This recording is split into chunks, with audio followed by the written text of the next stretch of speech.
मैंने राजभवन को खोल दिया। कोई भी आदमी बिना अपॉइंटमेंट किसी भी समय आ सकता था और मुझसे मिल सकता था। गवर्नर का जो पर्सनल टेलीफोन है वो हमने सबको बता दिया था ये है, और वो मैं खुद उठाता था, 2 बजे रात में भी उठाता था।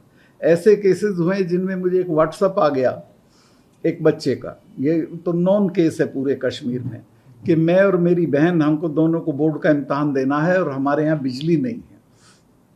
अगले दिन उस व्हाट्सएप के बेसिस पे अगले दिन उसके यहाँ वो छोटा जनरेटर और बल्ब चले गए, लेकिन वो इलाज नहीं था। मैंने इंजीनियर्स को कहा, उसके घर से 1.5 किलोमीटर दूर थी बिजली की लाइन। 1 महीने में वो लाइन पूरी करके उसके यहाँ बिजली भेज दी। तो पूरे कश्मीर में ये हो गया कि व्हाट्सएप पे भी इतना काम हो सकता है। तो हमने दूसरे सारे जो हमारे एडवाइजर्स थे, सबकी ये ड्यूटी थी कि वो हफ्ते में 1 दिन सिर्फ शिकायतें सुनेंगे। असली चीज़ होती है जनता में, हमारी सुनवाई नहीं है। सुनवाई होती थी, फिर उन्हें बताया जाता था तुम्हारा क्या हुआ। मेरे ऑफिस में 95,000 कंप्लेंट्स आई, जिनमें 93 का निपटारा करके तब मैं आया हूँ। तो लोगों को ये लगता था कि हमारी सरकार है, और लोग अपनापन महसूस करते थे। लोगों का एंगर लेवल बहुत कम हो गया था। फिर मैं वो बातें बोलता था जो उनके हक की भी हैं। पीएम ने लाल किले से बोल दिया था कि हम पंचायत के चुनाव कराएंगे।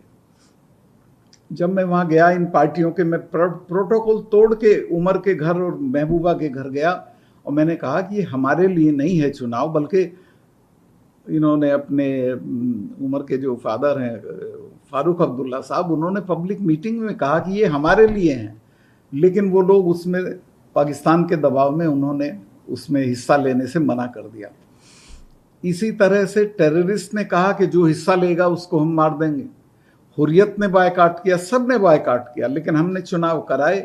रिकॉर्ड वोटिंग हुई एक आध जगह को छोड़ के, और एक भी कैजुअल्टी नहीं हुई, चिड़िया की कैजुअल्टी नहीं हुई पूरे चुनाव में। वहाँ एक एक चुनाव में फारूक अब्दुल्ला साहब का एक बाई इलेक्शन था श्रीनगर में, 9 लोग मरे थे एक दिन में। और बड़े चुनाव में तो बहुत लोग मरते थे, कोई एक कैजुअल्टी नहीं हुई। उससे बड़ी बात, 370 हटने के बाद 2 महीने में वहां एक भी गोली हमारी सरकार को किसी पे फायर नहीं करना पड़ी।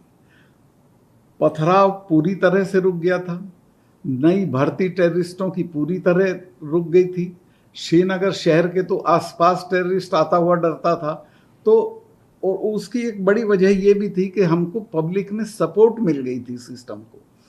लोगों को लगा था कि प्रधानमंत्री तुम्हारे हक के आदमी हैं, तुम्हारे हक में काम कर रहे हैं, तुम्हारा फायदा होगा, तुम झगड़ा मत करो।